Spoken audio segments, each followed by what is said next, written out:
अस्सलामु अलैकुम नाजरीन 1.5 साल तक हमास से हलब तक के इस सरसब्ज खित्ते में मुसलमान का खून बहाता रहा। आखिर फतह हक की हुई। सुल्तान अयूबी ने फतह पाई। उसके दुश्मनों ने उसकी इताअत कबूल कर ली, लेकिन सुल्तान अयूबी के चेहरे पर मुसरत की हल्की सी भी झलक नजर नहीं आती थी। कौम की अस्करी कुव्वत का बेशतर हिस्सा तबाह हो चुका था। इस लिहाज से यह सलेबियों की फतह और मुसलमानों की शिकस्त थी। सलेबी अपने अज़म में कामयाब हो गए थे। सुल्तान अयूबी अब कई बरसों तक बैतुल मक़दस की तरफ पेशकदमी के काबिल नहीं रहा था। जून 1176 ईस्वी के उस रोज़ जब सुल्तान अयूबी कला आज़ाज के करीब वसी कब्रिस्तान में अपने इमाम के पास खड़ा था, तो उसका चेहरा बुझा बुझा सा था। खाना जंगी का सिलसिला ख़त्म हो गया है, एक सलार ने कहा। अब आगे की सोचें सुल्तान।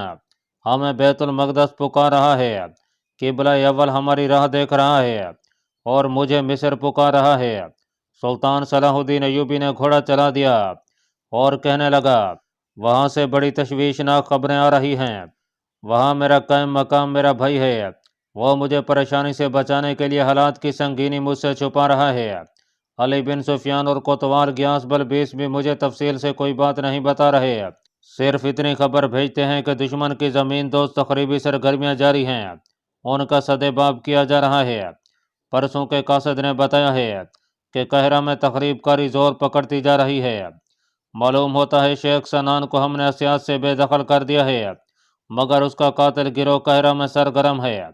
2 कमानदार ऐसे तरीके से कत्ल हो गए हैं कि उनके जिस्मों में जख्म और चोट का कोई निशान नहीं है। मरने के बाद लाशों की हालत से यह पता भी नहीं चलता कि जहर दिया गया था। यह है शिशेन का खास तरीका है। तो क्या आप फौज को यहीं रहने देंगे या साथ ले जाएंगे?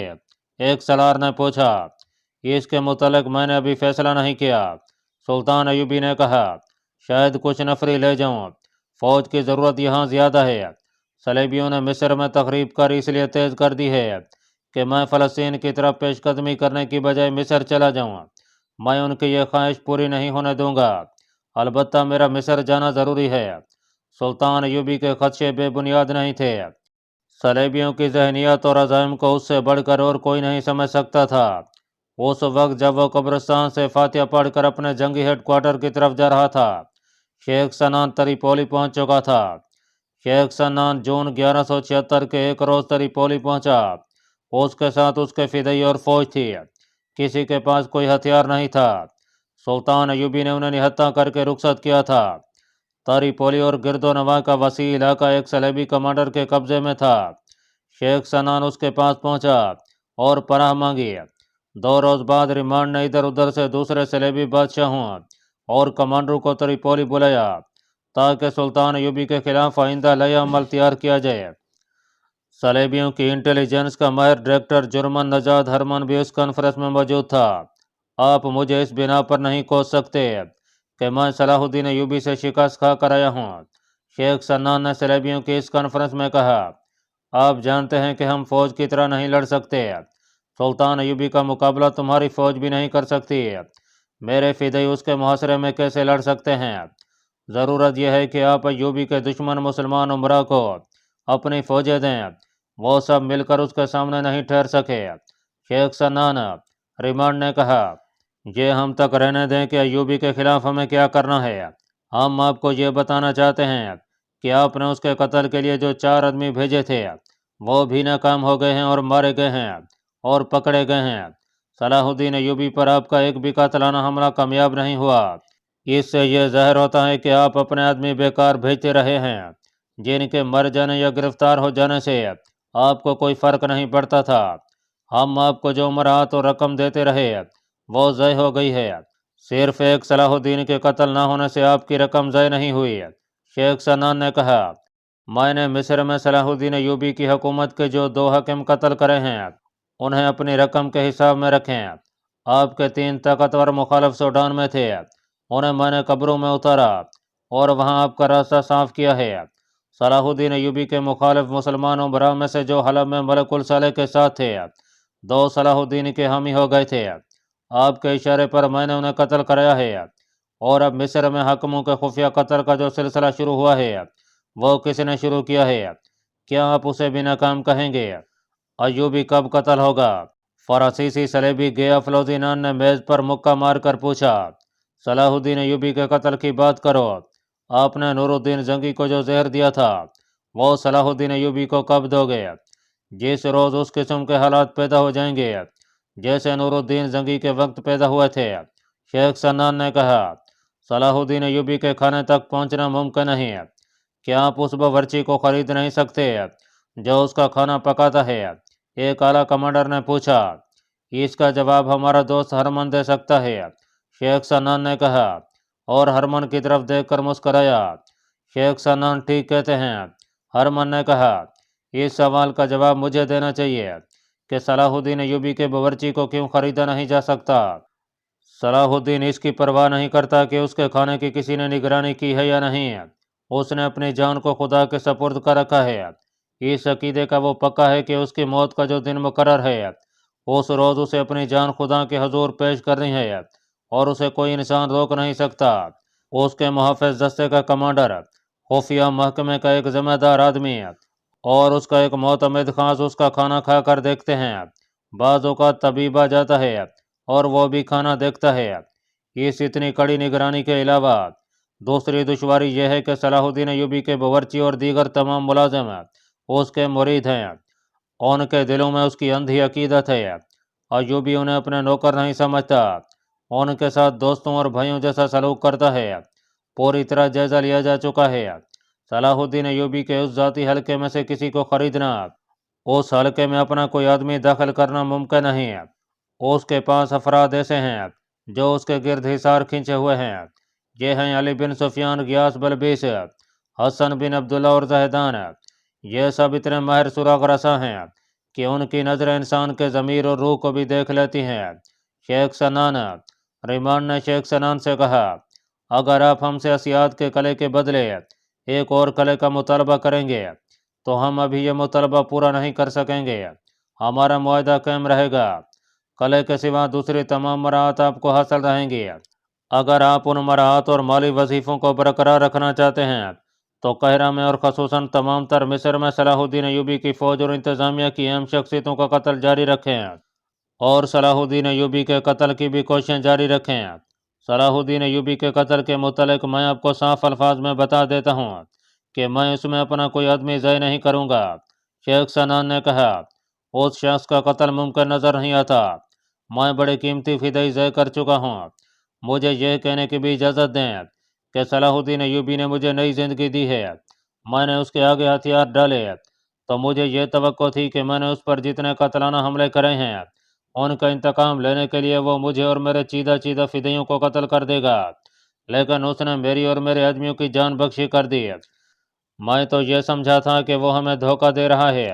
जो ही हम पीठ फेरेंगे वो हम पर तीरों का मी बरसा देगा या हम पर घोड़े दौड़ा देगा। आप मुझे देख रहे हैं, मैं अपने तमाम आदमियों और पूरी फौज के साथ आपके सामने जिंदा मौजूद हूँ। आप मुझे मराहत से महरूम कर दें। मैं सलाहुद्दीन अयूबी के कत्ल से दस्तबरदार हो गया हूँ। अलबत्ता कहरा में मेरे आदमियों की कारगुजारी से आपको मायूसी नहीं होगी। कहरा में ऐसे हालात पैदा कर दिए गए हैं जो सलाहुद्दीन अयूबी को कहरा जाने पर मजबूर कर देंगे। हरमन ने कहा, बहुत जल्द सौडानी मिस्र की सरहदी चौकियों पर हमलों का सिलसिला शुरू कर देंगे। मिस्र पर कोई बड़ा हमला नहीं किया जाएगा, हमले का धोखा दिया जाएगा ताकि सलाहुद्दीन अयूबी शाम से मिस्र चला जाए। हरमन जासूसी और सुराग रसानी का माहिर था, लेकिन उसे मालूम नहीं था कि इस कॉन्फ्रेंस में जो खास मुलाजिम शराब और खाने की चीज़ें ला रहे हैं उनमें विक्टर नाम का एक फ्रांसीसी सुल्तान अयूबी का जासूस था और इन्हीं खास मुलाजमों में राशिद चंगेज नाम का एक तुर्क मुसलमान भी था जिसने अपने आप को यूनान का ईसाई जाहिर करके यह नौकरी हासिल की थी। यह भी सुल्तान अयूबी का जासूस था। हरमन ने इन खास मुलाजमों को जो कॉन्फ्रेंसों और कमांडरों की महफिलों और दावतों में हाजिर रहते और खाना खिलाते थे, गहरी छानबीन के बाद इस मुलाजमत के लिए मुंतखब किया था। पहले बताया जा चुका है कि सुल्तान अयूबी ने जासूसों का जाल फैला रखा था। उसे सलेबियों के दूर अंदर की बातों का कबल अज़ वक्त इल्म हो जाता था। अब शेख सनान की इस कॉन्फ्रेंस की तमाम बातें उसके दो जासूसों ने सुन ली थीं जिन्हें चंद दिनों तक सुल्तान अयूबी तक पहुंच जाना था। इन दिनों कहरा में ज़मीन दोस्त तकरीबकारी बढ़ गई थी। مصر کی فوج کے نائب سالار سے ایک درجہ کم عہدے کا ایک کماندار شہر کے باہر مردہ پایا گیا۔ وہ شام کے بعد گھر سے نکلا تھا، ساری رات گھر نہ آیا۔ صبح اس کی لاش دیکھی گئی، اس کے جسم پر کوئی زخم نہیں تھا، کوئی چوٹ نہیں تھی۔ سراغ رسانوں نے جائے واردات پر ایک تو مرنے والے کے نقوش پا دیکھے اور دو نقوش کسی اور کے تھے۔ اس کماندار کے چال چلن کی سب تعریف کرتے تھے، اس کا اٹھنا بیٹھنا غلط یا مشکوک قسم کے لوگوں کے ساتھ نہیں تھا۔ اس کی ایک بیوی تھی جو اس سے ہر لحاظ سے مطمئن تھی۔ اس کی موت کا باعث معلوم کرنے کی بہت کوشش کی گئی، اگر یہ قتل تھا تو قاتل کا کوئی سراغ نہیں مل رہا تھا۔ 3-4 دنوں بعد اسی عہدے کا ایک اور فوجی کماندار بالکل اسی طرح ایک صبح اپنے کمرے میں مردہ پایا گیا۔ وہ فوجی برقوں کے ایک کمرے میں رہتا تھا، اس کے متعلق بھی رپورٹیں بالکل صاف تھیں۔ اس کے دوستوں کے حلقے میں اپنے ہی دستے کے کچھ آدمی تھے اور میں سے کسی کے ساتھ اس کا لڑائی جھگڑا نہیں تھا۔ قتل کی وجہ بظاہر کوئی نہیں تھی، اسے قتل کہا ہی نہیں جا سکتا تھا کیونکہ جسم پر زخم یا چوٹ کا کوئی ہلکا سا بھی نشان نہیں تھا۔ یہ لاش سرکاری طبیب نے دیکھی، لاش کے ہونٹوں کے کونوں پر ذرا ذرا سی جھاگ تھی۔ اس نے یہ جھاگ لکڑی کے ایک لمبوترے ٹکڑے کے سرے پر لگا لی۔ اس نے ایک کتا منگوایا اور یہ جھاگ گوشت کے ایک ٹکڑے پر لگا کر ٹکڑا کتے کو کھلا دیا۔ اس نے کتے کو اپنے گھر لے جا کر باندھ دیا اور اسے دیکھتا رہا۔ کتے نے کوئی غیر معمولی حرکت نہ کی، اسے جو کھانے کو دیا گیا وہ کھاتا رہا۔ طبیب ساری رات جاگ کر کتے کو دیکھتا رہا۔ آدھی رات کے بعد کتا اٹھا اور جہاں تک رسی اجازت دیتی تھی وہ بڑے آرام سے ٹہلتا رہا۔ وہ بہت دیر ٹہل کر رکا اور گر پڑا۔ طبیب نے دیکھا کتا مر چکا تھا۔ طبیب نے رپورٹ دی کہ دونوں کمانداروں کو ایسا زہر دیا گیا ہے جس سے کوئی تلخی نہیں ہوتی، انسان نہایت اطمینان سے مر جاتا ہے۔ سراغ رسانوں نے دو کمانداروں کے متعلق گہری تفتیش کی۔ یہ معلوم کرنے کی بہت کوشش کی گئی کہ زندگی کے آخری روز وہ کس کس سے ملے، کہاں گئے اور انہوں نے کس کے ساتھ کچھ کھایا پیا، مگر کوئی سراغ نہ ملا۔ شادی شدہ کماندار کی بیوی سے بھی پوچھ گچھ کی گئی لیکن اس پر کوئی شک کی کوئی وجہ نہیں تھی۔ دونوں کمانداروں میں مشترکہ وصف یہ تھا کہ پکے مسلمان تھے۔ میدان جنگ میں ان کی کمانڈ اور دلیری کی تعریف سلطان ایوبی نے بھی کی تھی۔ دونوں سرحدی دستوں کے کمانڈر رہ چکے تھے اور انہوں نے کئی ایک سوڈانیوں کو سرحد پار کرتے گرفتار کیا تھا۔ سوڈانیوں نے بہت رشوت پیش کی تھی جو انہوں نے قبول نہیں کی تھی۔ اب دونوں کو نائب سالاری کی ترقی ملنے والی تھی۔ وہ اس قابل تھے کہ کسی بھی جگہ حملے کی قیادت آزادانہ کر سکیں۔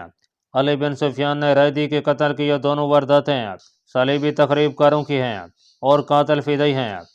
اس نے کہا کہ دشمن نے اب اہم شخصیتوں کے قتل کا سلسلہ شروع کر دیا ہے۔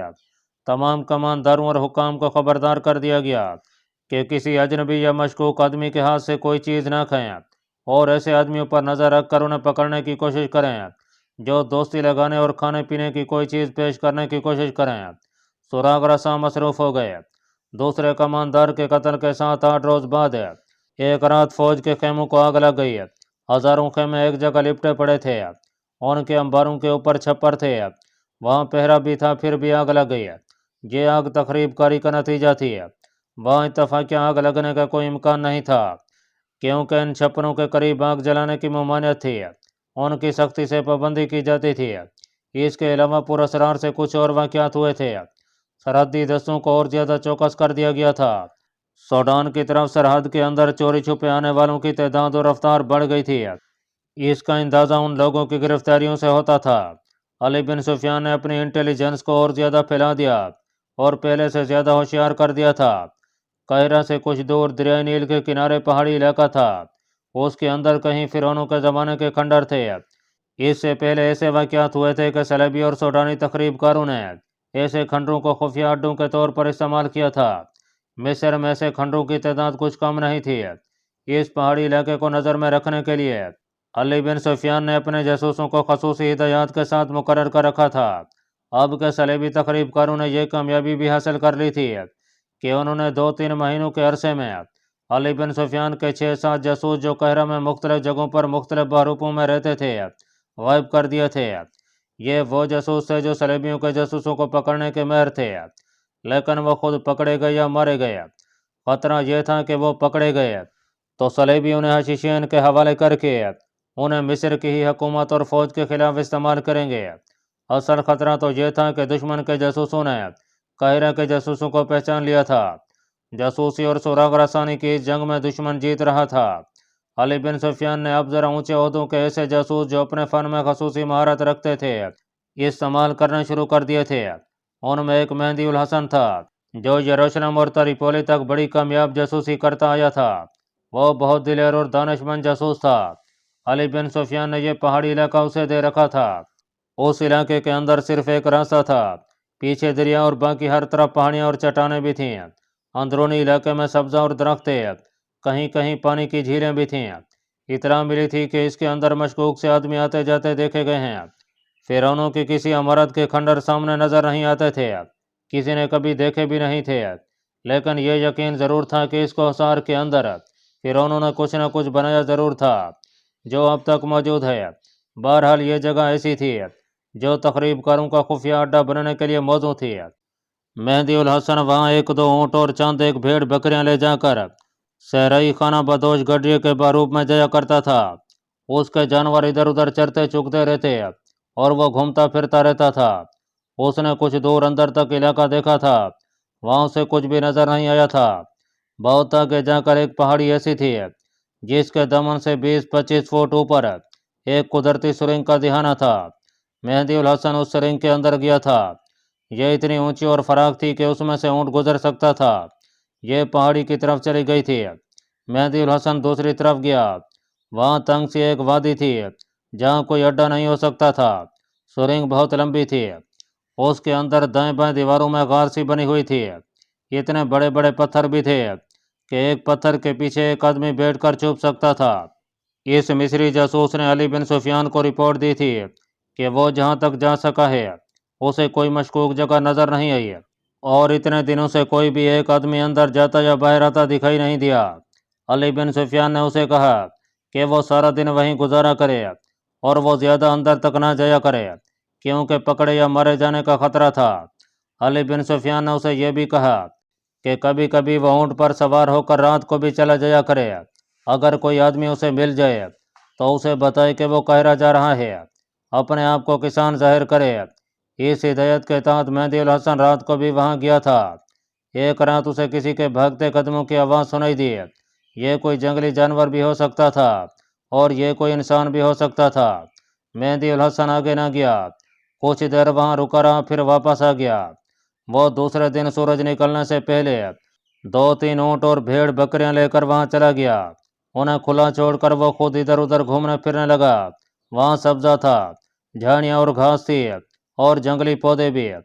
कुछ आगे जाकर उसे एक आदमी दिखाई दिया जो जमीन पर झुका हुआ था। उसने कीमती चुगा पहन रखा था और उसकी लंबी दाढ़ी थी।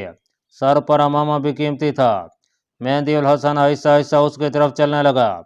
झुके हुए आदमी ने उसकी तरफ देखा। मेहदी उल हसन ने अपनी चाल ढाल में जहलानापन नुमाया रखा और आहिस्ता आहिस्ता उस आदमी के करीब जा खड़ा हुआ।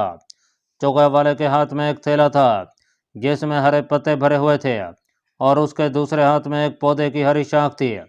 आप क्या ढूंढ रहे हैं? मेहदी उल हसन ने गवारों के से लहजे में आमकों की तरह हंसकर पूछा। कोई चीज़ गुम हो गई है, मैं भी तलाश करूं। मैं हकीम हूँ, उस आदमी ने कहा। जड़ी बूटियाँ ढूंढ रहा हूँ, उनकी दवाइयाँ बनाऊंगा।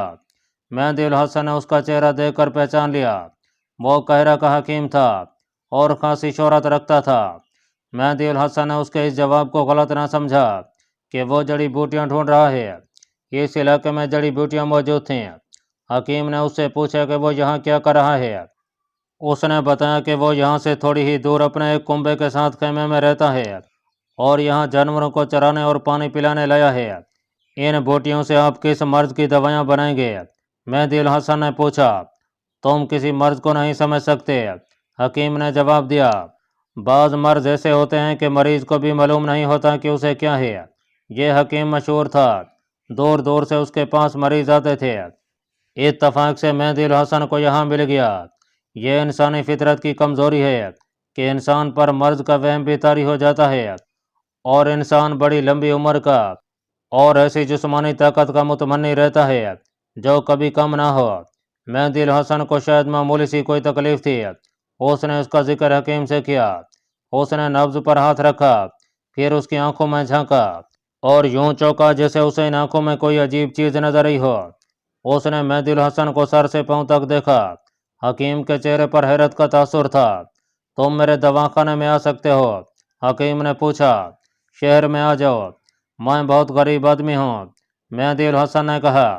आपको पैसे कहाँ से दूंगा? तुम अभी मेरे साथ चलो, हकीम ने कहा। मेरा ऊँट इधर चल रहा है, तुम्हारे पास भी ऊँट हैं, मुझे पैसों की ज़रूरत नहीं, अमीर लोग बहुत पैसे दे जाते हैं, गरीबों का इलाज मुफ्त करता हूँ। तुम्हारी बीमारी इस वक्त तो मामूली है, लेकिन यह अचानक बढ़ जाएगी। मुझे कोई और शक भी है। मेहदी उल हसन दरअसल ड्यूटी पर था, मामूली से मर्ज की खातिर वो ड्यूटी नहीं छोड़ना चाहता था। उसने हकीम से कहा कि वो शाम को उसके दवाखाने में आएगा, उसे रास्ता और जगह बता दे। मेहदी उल हसन को अच्छी तरह मालूम था कि उसका दवाखाना कहाँ है। वो अनजान बना रहा और हकीम ने उसे समझा दिया कि दवाखाना कहाँ है। मेहदी उल हसन शाम के बाद इस बारूब में हकीम के दवाखाने में चला गया। उसने ऊँट साथ रखा था ताकि हकीम को शक न हो। हकीम ने उसे अच्छी तरह देखा और कहा कि मैं दवाई दे देता हूँ, अगर इससे अफाका ना हुआ तो वो कोई और बंदोबस्त करेगा, क्योंकि उसे कोई और शक है। मेहदी उल हसन ने पूछा, और क्या शक है? अल्लाह ना करे मेरा शक दुरुस्त हो, हकीम ने कहा। तुम खूबसूरत हो, सहरा में घूमते फिरते रहते हो, जिस जगह तुम मुझे मिले थे वो जगह ठीक नहीं, वहाँ बदरुएं रहती हैं। मुझे शक है कि तुम्हारी शक्ल सूरत फिरौनों के दौर के किसी ऐसे जवान से मिलती जुलती है जिसे उस दौर की कोई लड़की चाहती थी, मगर वो किसी फिरौन का शिकार हो गई। उस लड़की की बदरू ने तुम्हें देख लिया है और तुम्हारी रूह के साथ दिल बहला रही है। क्या आप उस बदरू से निजात दिला सकते हैं? मेरा शक गलत हो सकता है, हकीम ने कहा। पहले दवाई दूंगा, अफाका ना हुआ तो कुछ करूंगा। मेरे पास इसका भी इलाज है, तवीज़ दूंगा। मेहदी उल हसन काबिल और ज़हीन जासूस था, लेकिन वो आलम फाजिल नहीं था। उसने उनकी जो कहानियाँ और रिवायतें सुनी थीं उन्हें सच मानता था। हकीम का एक लफ्ज़ उसके दिल में उतर गया। वो हकीम के पास जासूसी के लिए नहीं, इलाज के लिए ही गया था। हकीम ने उसे तसल्ली दी कि वो कोई फिक्र ना करे, लेकिन वो फिक्रमंद हो गया। हकीम ने उसे दवाई की सिर्फ एक खुराक दी और कहा कि रात सोने से पहले खा ले। अल्लाह पाक कमी बेशी माफ़ फरमाए। अल्लाह आपका हामी और नासिर हो, आमीन।